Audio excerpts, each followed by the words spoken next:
Boa noite, irmãos. Nós estamos aqui na casa do irmão Edson nesta sexta-feira, 28 de junho de 2024, e temos uma mensagem muito importante para dar. Gratidão é o poder e bênção, ou o poder e a bênção da gratidão, e a derrota e maldição da ingratidão, da murmuração, do queixume. Então, gratidão é poder e bênção, ingratidão é maldição. Pessoa que vive murmurando, se queixando, ela revela grande ingratidão, porque, embora a vida, todos nós tenhamos problemas, há mais para agradecer do que para reclamar. Nós vamos ver isso nessa mensagem. Infelizmente, a maioria das pessoas que recebem graça, que recebem bênção de Deus, elas não agradecem. Eu vou começar com uma ilustração bem clássica dos evangelhos, os 10 leprosos. Nós vamos também aqui, rapidamente, esboçar uma teologia da gratidão, porque a palavra gratidão ela é muito estudada, tanto na teologia, mas principalmente na filosofia. Os filósofos, eles tentam definir o que é gratidão, os tipos de gratidão, quando nós temos o dever de sermos gratos e as situações em que alguém faz um favor para a gente, mas que tal pessoa não merece gratidão, porque tal pessoa não fez favor a gente espontaneamente, ela foi obrigada a fazer isso, ou ela fez essa gratidão, como diria, aliás, ela fez esse benefício para nós, para receber algo em troca. É o que Kant fala, né? O filósofo Kant, ele fala que quando você faz uma boa ação interessado em receber um troco, então essa boa ação é uma boa ação duvidosa, interesseira. Mas o que é que Deus diz acerca da gratidão? Antes de ler o texto dos leprosos, nós não vamos demorar muito nele, mas nós vamos refletir. Primeiramente, embora os filósofos eles façam uma lista de coisas pelas quais agradecer e coisas que são benefícios que os outros fazem para a gente que nós não temos o dever de agradecer. Quando nós vamos para Deus, nós vemos que Deus manda nós sermos gratos por tudo. Aqui em 1 Tessalonicenses, no versículo 18, ele diz: em tudo dai graças, por tudo seja grato. Não leve em conta aquela classificação dos filósofos que dizem, por exemplo, o patrão lhe dá um salário, você não deve ser grato a ele porque ele faz isso porque você trabalhou. Mas a Bíblia diz que mesmo que eu não tinha uma obrigação de ser grato a ele, a Bíblia diz: seja grato. Nós vamos ver o benefício de ser grato. Por exemplo, o escravo que fez tudo o que o Senhor dele mandou, e até mais, e foi além do que o Senhor dele, de escravo, mandou. Então, aquele empregado que fez além do que o patrão mandou, ele pode ser grato, não só pela parte de que ele fez porque vai ganhar salário, mas principalmente é uma gratidão de maior obrigação quando o empregado fez mais do que era seu dever. Então ele tem razão para ser grato. Então nós vimos que Deus diz que é para ser grato por tudo. Aqui em 1 Tessalonicenses 5:18, em tudo dai graças, e diz que isso é a vontade de Deus em Cristo para convosco. Portanto, por que esse mandamento de agradecer até coisas? Em tudo dai graça, porque essa é a vontade de Deus, mesmo quando a pessoa fez aquela coisa para nós por obrigação. A gente deve ser grato de que existiu aquela pessoa que Deus usou para nos beneficiar. O aspecto A gratidão, ela em tudo, ela é proveitosa. Quando você vai aqui para Filipenses, no capítulo 4, também segue esse mesmo princípio da gratidão, esse mandamento da gratidão. Em Filipenses capítulo 4, especialmente nesse texto de 4 até 8, ele diz aqui: regozijai-vos sempre no Senhor. Outra vez digo, regozijai-vos. Você só pode se alegrar se tiver um coração agradecido. Ele diz: seja a vossa equidade, ou seja, o vosso equilíbrio, equidade notória a todos os homens, perto está o Senhor. Ele diz: não estejais preocupados por coisa alguma. Então, uma coisa para combater a preocupação, a ansiedade aflitiva, aquele desespero de alma, é um espírito grato pelo que Deus já fez e pelo que você já tem. Então mostra aqui que os corações ansiosos estão esquecendo de contar as bênçãos, estão esquecendo de que há mais para agradecer do que para lamentar. Então ele diz: seja a vossa equidade, não estejais inquietos ou preocupados ou ansiosos por coisa alguma. Ele diz: agradeça por tudo, mas não fique preocupado por nada. Aquela preocupação doentia, por coisa alguma. Antes as vossas petições, aqui entra a oração como antídoto, como a vacina contra a ansiedade aflitiva, o medo do futuro, o pânico.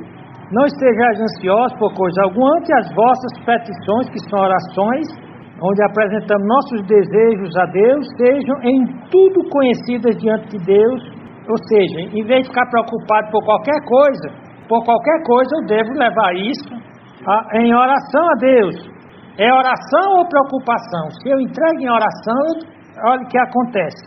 Pela oração e súplica com ações de graça. Olha aqui essa expressão. Ações de graças.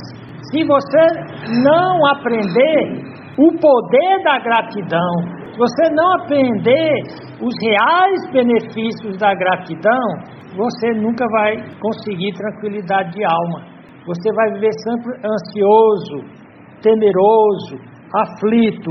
Ele dá então aqui o antídoto. Essa passagem, irmão, é Filipenses capítulo 4, de 4 a 7. O resultado, ele diz aqui: e a paz de Deus, que excede, ultrapassa todo entendimento. Não tem explicação. Como é que eu estou no meio do problema, em lugar de me preocupar, eu oro agradecendo a Deus, isso me traz paz. Uma paz que não tem explicação. Meu problema não foi solucionado, a coisa fez foi piorar, mas em vez de reclamar, de murmurar, eu agradeci. Aqui diz que essa pessoa vai experimentar a paz de Deus. Não é a paz do dinheiro, não é a paz do laudo positivo do médico, dizendo que eu estou bem. Nessa semana a gente ajudou um pastor já idoso, que provavelmente ele tem diabetes e vai amputar um dedo. Mas se ele quer experimentar o poder da gratidão, ele tem 1 milhão de coisas para agradecer a Deus e ser grato, porque vai perder aquele dedo. E a paz que excede todo entendimento guardará os vossos corações e os vossos sentimentos em Jesus Cristo. Então eu vou orar, vou pedir aos irmãos que façam uma breve oração, pedindo a Deus para a gente aprender as lições de hoje sobre o poder e a bênção da gratidão. Então, nós vamos ver que as pessoas são muito boas para pedir e para receber, mas para agradecer não são. A quantidade de coisas que nós recebemos a cada segundo, que nós nem temos consciência de toda a bondade de Deus que existe no cosmos, no universo. Alguém poderia até dizer: a bondade de Deus conspira a nosso favor. Então nós vamos ler o texto aqui. Nós lemos aqueles 2 de Tessalonicenses, que diz: em tudo dai graças, e o de Filipenses, que diz: por que eu devo dar tudo graça? Porque é a única maneira de eu experimentar a paz de Deus, e a paz de Deus é a própria essência da felicidade. Vamos para Lucas capítulo 17, 11 a 20, aqui é a história dos 10 leprosos. E aconteceu que, indo ele a Jerusalém, passou pelo meio de Samaria e da Galiléia. Interessante que em vários eventos, quando Jesus está transitando nessas três regiões, a região da Judéia ao sul, no meio ficava Samaria, onde havia intriga entre os samaritanos e os judeus, e acima estava a Galiléia, que era a região aonde ele morou e onde ele fez o seu quartel-general, onde ele escolheu seus discípulos às bordas do mar da Galiléia. Então ele não fazia como os demais judeus. Por preconceito, ele não evitava atravessar a Samaria. Foi lá que ele falou com a mulher samaritana, e agora vai ser nessa travessia que ele vai encontrar 10 homens leprosos. A lepra era considerada morte viva. Os leprosos, eles eram segregados da sociedade, eles não poderiam entrar nas sociedades. Geralmente eles ficavam em comunidades, em cavernas, e se eles fossem por uma estrada, passasse uma pessoa limpa ou sem lepra, ele devia gritar: imundo, imundo, se referindo a ele próprio, para que a pessoa se afastasse dele. E então aqui diz: e aconteceu que, indo ele a Jerusalém, passou pelo meio de Samaria e da Galiléia, e entrando numa certa aldeia, saíram-lhe ao encontro. Então aqui devia ser uma aldeia de leprosos, e eles ficaram longe, mas 10 ousaram ir encontrar com ele.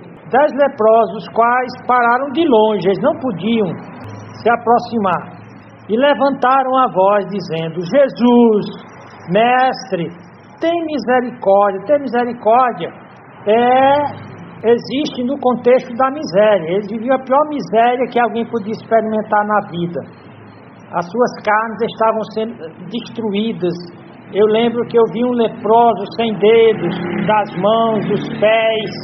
Era a coisa mais horrível. Eu era menino nessa época. Tem misericórdia de nós. E ele, vendo-os, disse-lhes: ide e mostrai-vos aos sacerdotes. E aconteceu que, indo eles, ficaram limpos. E um deles, de 10, vamos ver aqui quem vai mostrar gratidão. Jesus devolveu a vida para eles, a vida familiar, a vida social, a vida política, a vida religiosa. Mas, embora Jesus tivesse feito o maior bem que alguém pudesse fazer na vida deles, apenas um volta para agradecer. De 10, um é grato. Se vamos seguir essa proporção, de 10 pessoas na terra, apenas uma é inclinada a agradecer. E um deles, vendo que estava são, estava sadio, tinha sido ressuscitado, porque ser curado de lepra era equivalente a uma ressurreição. Um leproso, ele estava morto, como eu falei, socialmente, religiosamente, politicamente, não tinha tratamento. Hoje se chama hanseníase, a lepra. E vendo ele, disse-lhes: ide mostrar ao sacerdote. E, aliás, 15, e um deles, vendo que estava são, voltou glorificando a Deus em alta voz. Então a gratidão implica numa glória para Deus. Lembra que agrada a Deus ser grato? Nós vimos que o povo de Israel 10 vezes fez revoltas contra Deus, se queixando do tratamento de Deus para com eles. Mesmo que Deus lhes tinha dado o pão do céu, que era o maná, devia ser uma comida muito deliciosa, mas eles já estavam enfastiados, comendo durante 40 anos. Deus deu cordonizes, Deus deu água mineral a eles, água pura, tirada da rocha. Durante a noite, havia uma nuvem de fogo que os aquecia, durante o dia, uma nuvem que os protegia do sol. Mas eles não viam nada disso, eles só viam o que estava faltando. E lembravam dos melões do Egito, mesmo que estavam debaixo do lápego, do chicote, do carrasco, eles reclamavam. A Bíblia, quando eles chegam na hora de entrar na terra da bênção, ele disse: nós não entramos, preferimos morrer no deserto. E foi lá que eles morreram mesmo. Deus, já que vocês querem morrer no deserto, vocês vão peregrinar aqui. Eles ficaram 40 anos dando volta, vida sem propósito, vida vazia, porque eram vidas ingratas. A vida ingrata, ela é sem propósito, é sem finalidade, é sem futuro. Então, diz aqui que ele glorificou a Deus e caiu a seus pés, aos pés de Cristo, com o rosto em terra, total submissão, dando-lhe graças, agradecendo. Aqui é o poder da graça. Nós vamos ver que os outros foram curados fisicamente, mas esse vai receber a salvação da sua alma, não só a cura, que a palavra soteria do grego, é salvação também no sentido de cura. Aí veja aqui, e caiba a seus pés, com o rosto em terra, dando-lhe graças. E este era samaritano. Os outros eram judeus, que se esperava, que louvavam, que agradeciam a Deus, mas eles deviam estar com muita raiva de Deus pelos anos em que foram leprosos. Mas esse aqui viu todo o benefício que Deus tinha feito a ele, glorificou a Deus, se submeteu a Cristo. Versículo 17. E respondendo Jesus, disse: não foram 10 os limpos? Não foram 10 que eu ressuscitei a vida biológica, social, espiritual, física? Não foram 10 os limpos? E onde estão os 9? Ou seja, Deus está procurando pessoas que agradeçam a Ele. Não houve quem voltasse para dar glória a Deus, senão esse estrangeiro, e disse-lhe: levanta-te e vai, a tua fé te salvou. Você vê o poder da graça. Ela tem benefícios físicos, sociais, familiares e espirituais. Então você nota que ele entra nessa aldeia, 10 homens na mesma condição, na mesma desgraça. Ele poderia ter simplesmente, como em outras situações, ter simplesmente curado. Eles não vão para o sacerdote. E no caminho eles são curados. E aqui, para a teologia da gratidão, nós temos uma proporção. Apenas um em cada 10 leprosos retorna para agradecer. Toda raça humana, o pecado é metaforicamente ou figuradamente comparado na Bíblia como a lepra. Infelizmente, a minoria é que dá graças a Deus. Eu quero pegar aqui dos leprosos a proporção de como é pouca de gente que agradece, como é pequena, é pequeno o percentual de pessoas que reconhecem o que realmente Deus faz na vida delas de bom. A maioria das pessoas só sabe se queixar, só sabe reclamar. Mesmo quando elas estão louvando um hino de ações de graças, estão sendo hipócritas, porque de fato elas não fazem como diz aquele hino: conta as bênçãos, conta quantas são. Então, algumas verdades que eu queria que vocês pensassem acerca da gratidão, que é o segredo de uma vida abençoada, que é o segredo de uma vida bem-aventurada, vitoriosa. São verdades não só para o crente, mas para qualquer pessoa. Nós até agora temos tentado mostrar por que eu devo ser grato. Nós devemos ser gratos porque aqui nesse planeta, no cosmos, cada pessoa é bastante frágil, um ser humano é bastante frágil. Qualquer coisa pode afetar, tirar o rumo de vitória, de sucesso, de carreira que nós estamos. Hoje nós podemos estar no sucesso. Eu tenho acompanhado, a título de ilustração, as histórias de artistas, de gente famosa, que de repente perdeu tudo, que de repente caiu em desgraça. Então nós somos muito frágeis. E quando nós recebemos bênçãos, é impressionante que apesar de termos vidas tão frágeis, Deus deu para cada um de nós a oportunidade de uma vida boa. Ele diz: tendo que comer e vestir, estejamos contentes. Se você vive, tem sua casinha, ou pelo menos tem condição de pagar um aluguel, você tem família, você tem um trabalho, você é um crente, você tem uma igreja onde você pode louvar a Deus, onde você pode contar com conselhos gratuitos.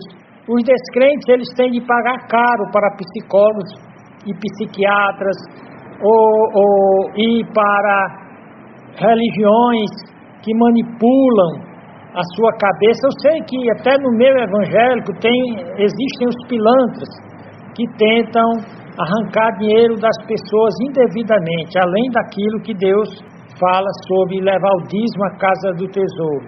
Mas a vida é boa, Deus dotou a vida de coisas maravilhosas, de cores, de sabores, a capacidade do homem ter conforto, a capacidade do homem deitar e dormir. Então, a primeira grande razão para a gente agradecer a Deus é que se não fosse a bondade de Deus, os alimentos não seriam doces, a nossa pele seria que nem a pele de um dinossauro, que não, vamos dizer assim, não seria sensível ao carinho, ao conforto. Então a vida é boa, só isso a gente deveria agradecer a Deus. Respirar é um bem maravilhoso, por isso que uma pessoa que fuma, ela é ingrata a Deus pelo dom da respiração. A doença e a morte nos lembram que se eu não estou doente, eu ainda estou vivo, é razão para estar agradecendo. Mesmo doente, ainda há muito por agradecer. Então a vida, por mais difícil que ela seja, há a possibilidade de eu vê-la com olhos positivos, de ver que Deus é incrivelmente bom, que Deus, o nosso Criador, como diz Tiago, todo dom perfeito, tudo que tem bom no universo, veio de Deus.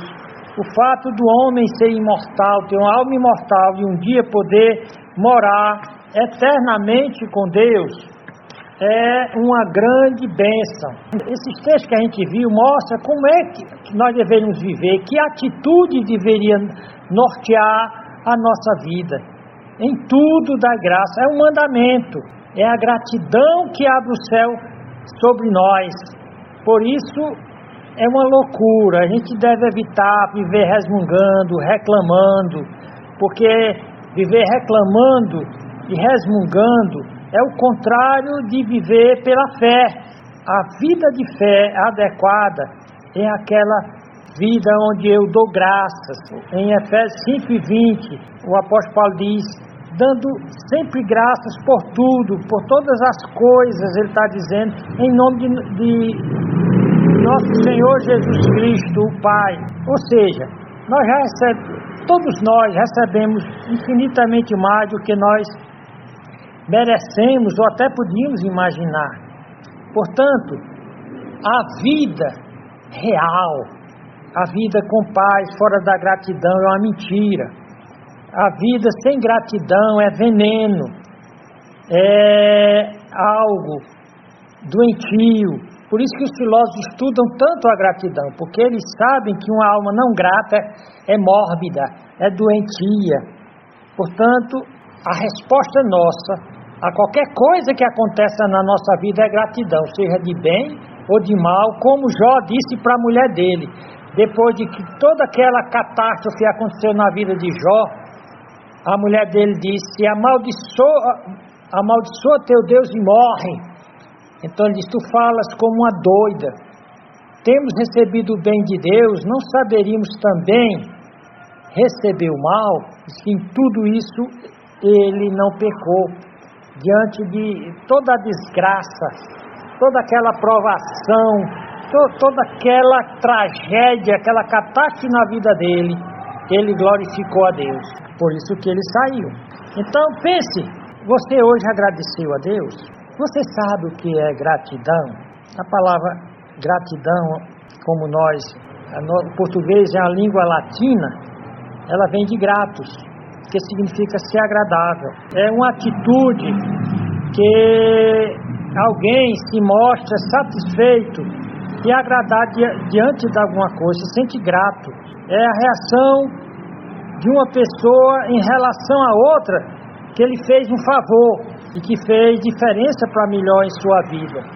Lembre que eu disse aqui já hoje, que muitas coisas, muitas circunstâncias da nossa vida, a coisa terá de piorar para melhorar.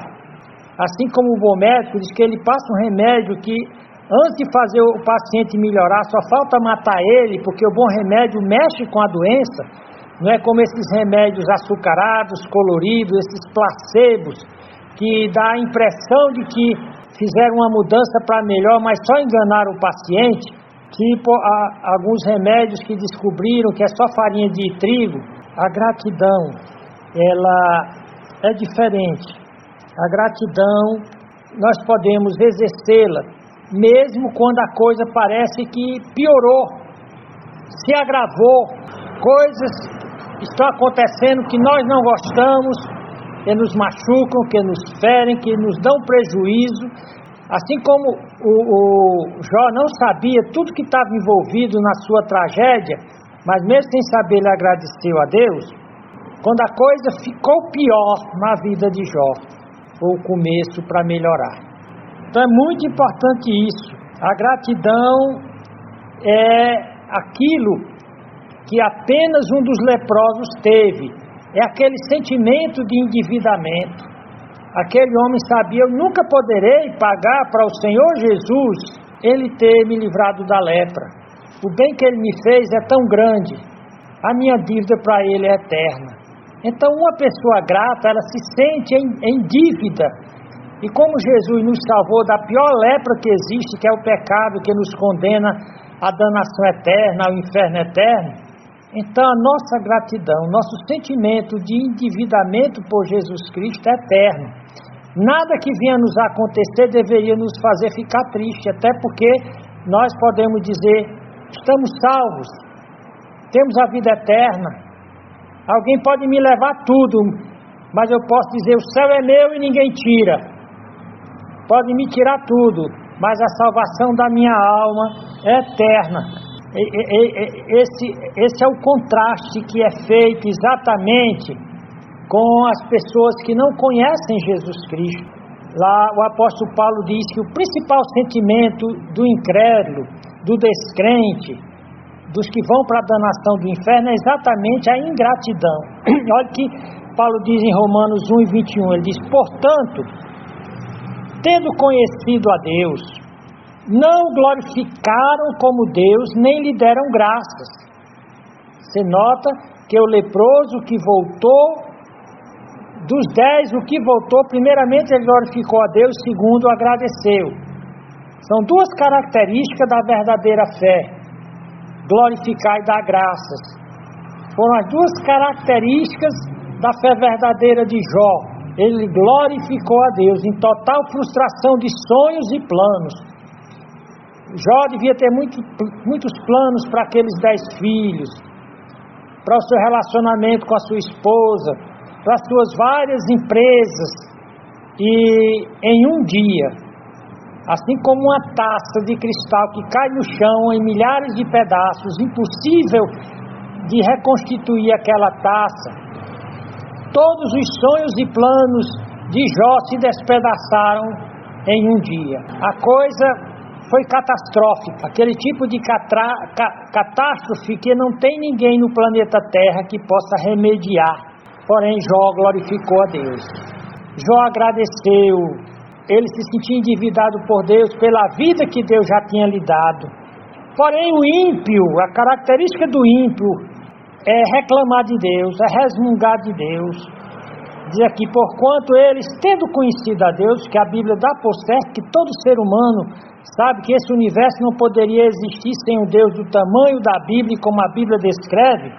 Então a Bíblia dá por certo que não existe ateu verdadeiro. Todo ateu é uma farsa. Todo ateu, ele não consegue convencer a si mesmo de que é ateu. Então, portanto, tendo conhecido a Deus, não glorificaram a Deus, nem lhe deram graças, não mostraram gratidão. Antes, em seus discursos, discursos filosóficos, científicos, se desvaneceram. Ou seja, os ateus têm escrito muito contra Deus. A filosofia, os filósofos materialistas e ateus escreveram muito contra Deus para tentar matar Deus e terminaram reduzindo a filosofia a algo patético, porque a filosofia pós-moderna diz que todo mundo pode ter a verdade. A verdadeira filosofia é encontrar a verdade absoluta. Existem verdades absolutas, nem tudo é verdade relativa. As regras matemáticas, os paradigmas da biologia, toda a biologia ela é baseada em leis biológicas, a física, a botânica, a astronomia, tudo é baseado em leis absolutas, não leis que ficam variando. A teoria da evolução nunca foi provada, estão mostrando que eles se desvaneceram, seu discurso terminaram em nada, dizendo-se sábios, tornaram-se loucos e mudaram a glória de Deus incorruptível em semelhança de homens corruptíveis e de aves e de quadrúpedes e de répteis. Aqui é a teoria da evolução. Ele diz que Deus não criou nada não. Foi criado por um engenheiro cego, um construtor cego, que não sabia o que estava vendo e nem estava fazendo. É um discurso tolo. Eles têm conhecimento de Deus, eles usufruem os benefícios de Deus, porém não se sentem em débito com Deus, em dívida com Deus, e desando sua boca falar besteira. A gratidão, então, é a coisa mais racional para um ser humano finito e fraco, que tem consciência de que todos os benefícios que existem nesse planeta têm um Deus que é o sumo bem, a fonte de todo bem.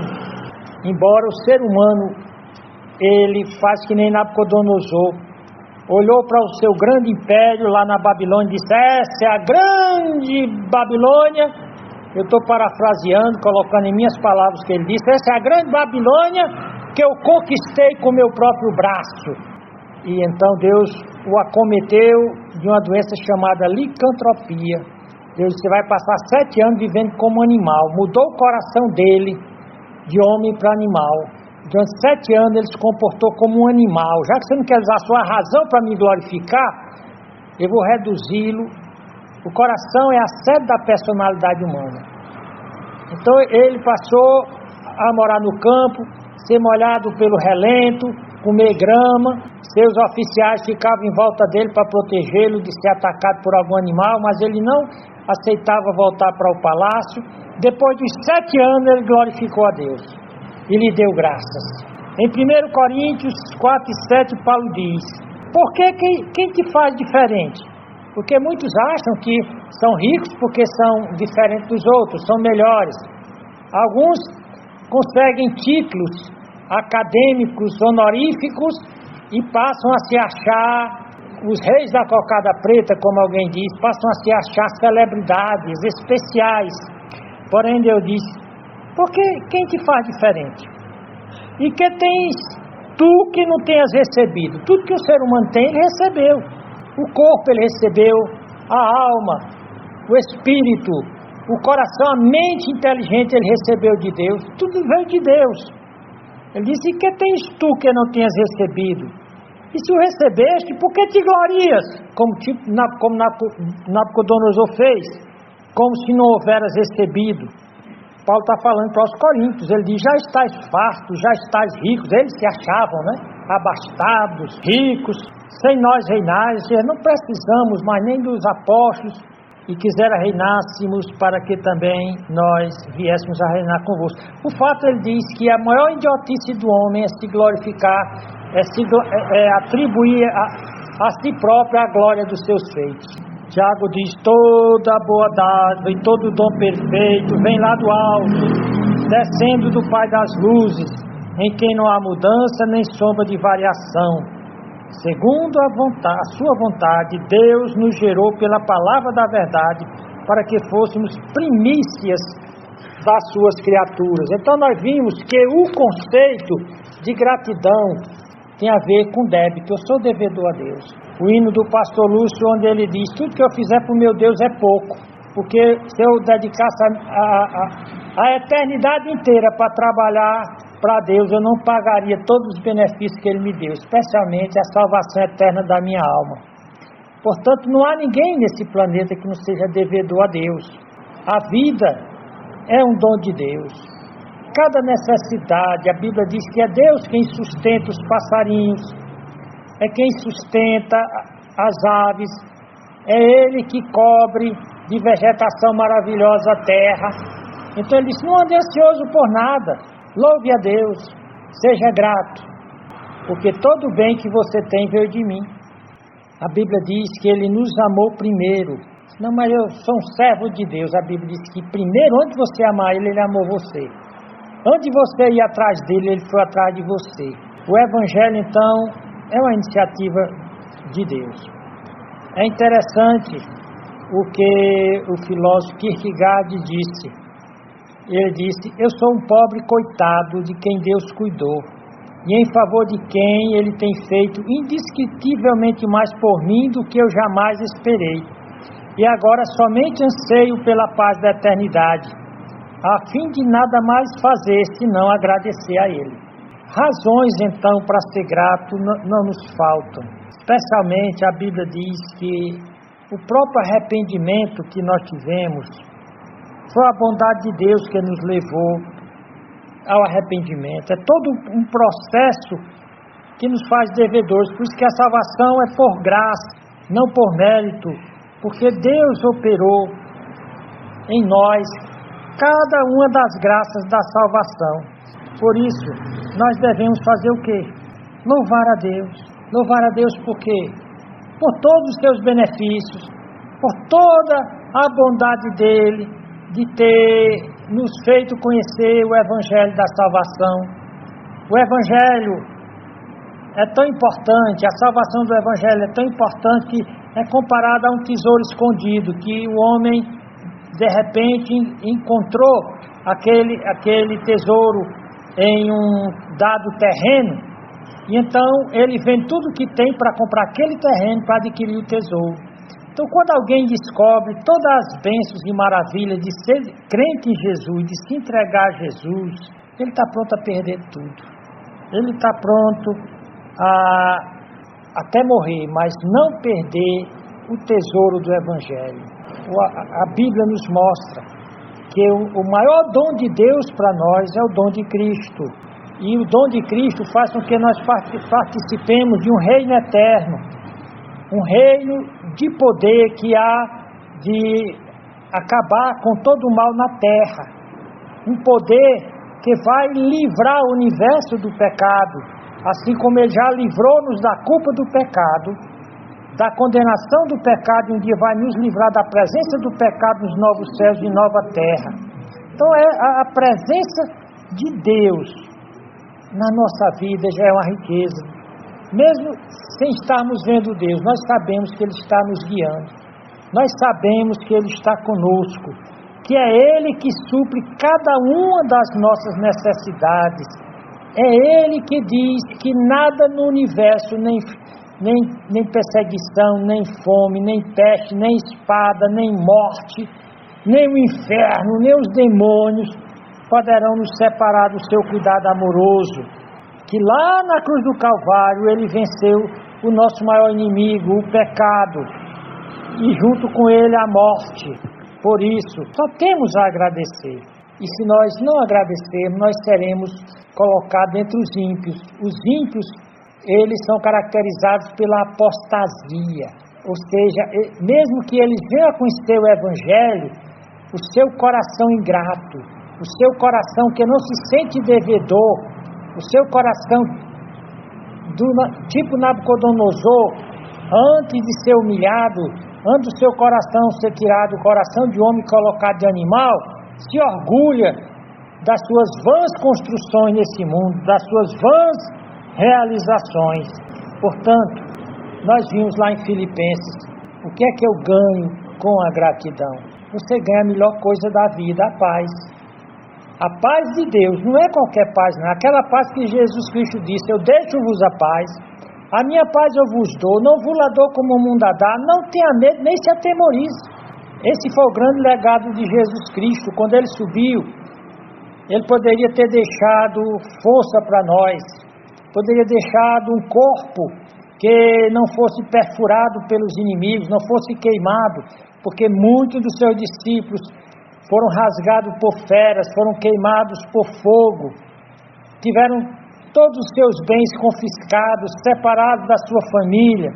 Mas Ele disse: eu vou deixar uma coisa melhor para vocês, eu vou deixar a minha paz.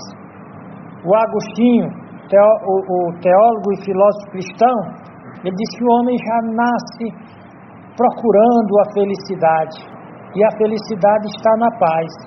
mas ele só vai encontrar a paz quando ele encontrar Deus.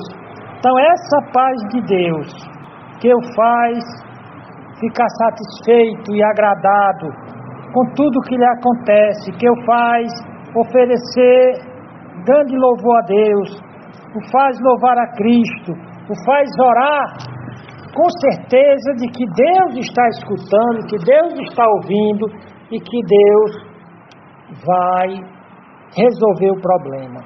Esopo, ele diz aqui algumas frases de grandes personagens da história. Eu falei para vocês que muitos pensadores têm se debruçado sobre o tema da gratidão. Esopo, que tem as fábulas de Esopo, cada fábula dele, ele conta uma história de um animal e ali tem uma lição moral. Mas ele diz uma coisa muito interessante: a gratidão é o sinal das almas nobres.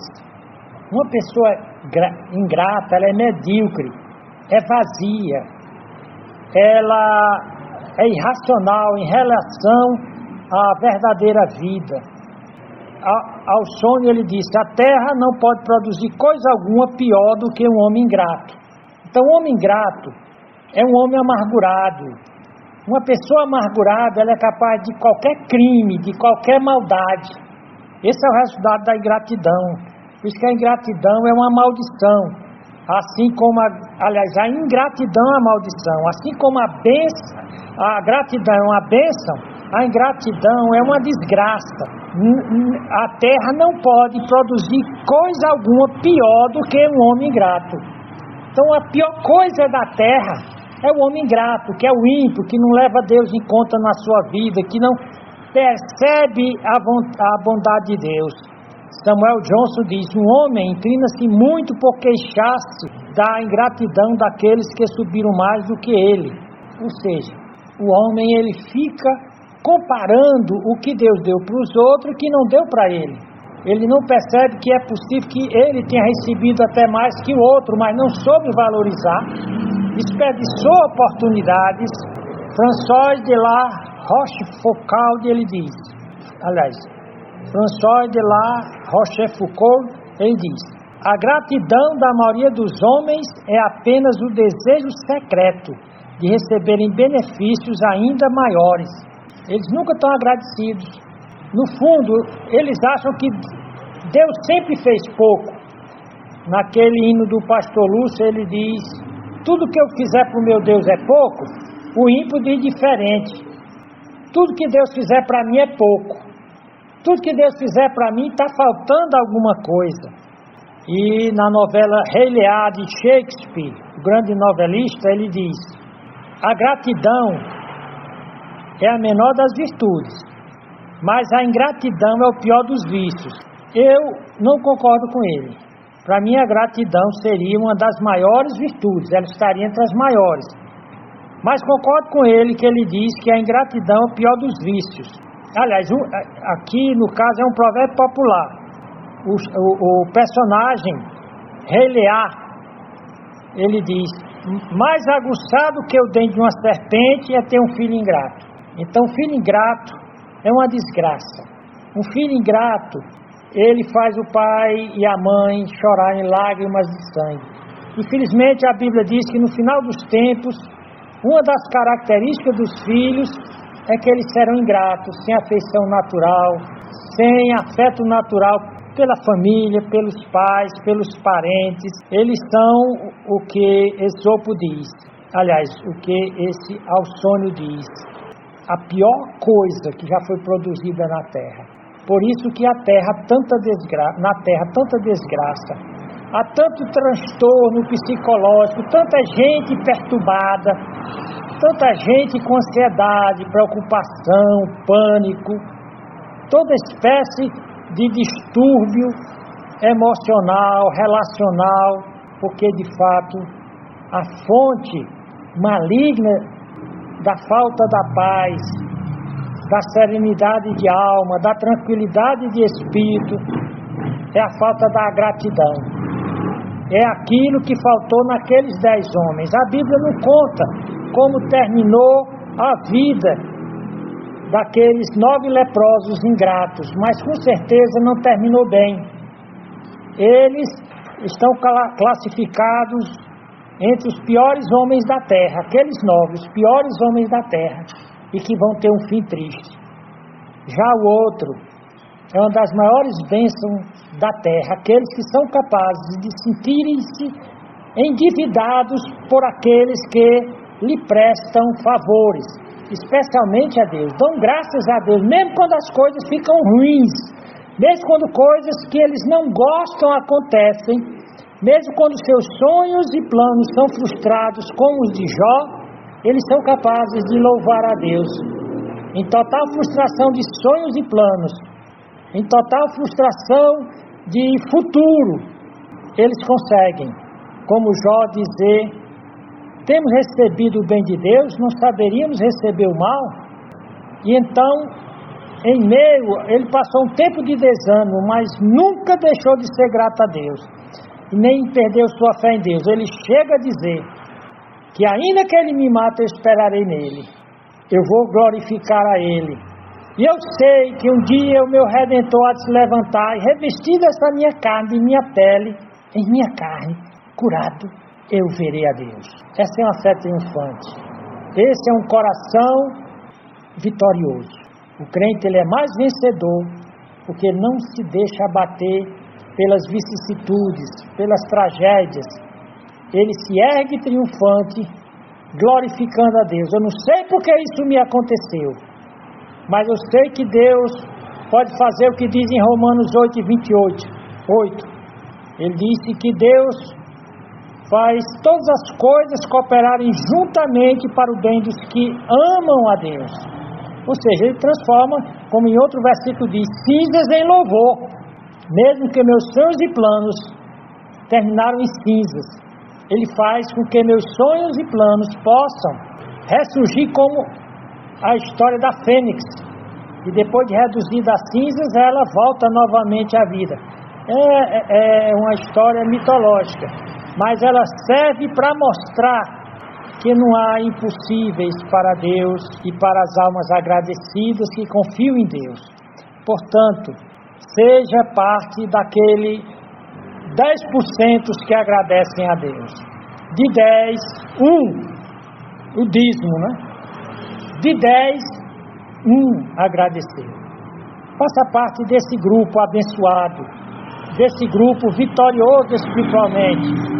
Esse grupo que decidiu, em lugar de lamentar, em lugar de se queixar, em lugar de surtar, diz: mesmo que todos os meus sonhos e planos virem cinzas, dessas cinzas Deus arrancará louvor. Ele fará com que o meu mal se transforme em bem. Louvado seja Deus. Amém, irmãos? Amém e boa noite.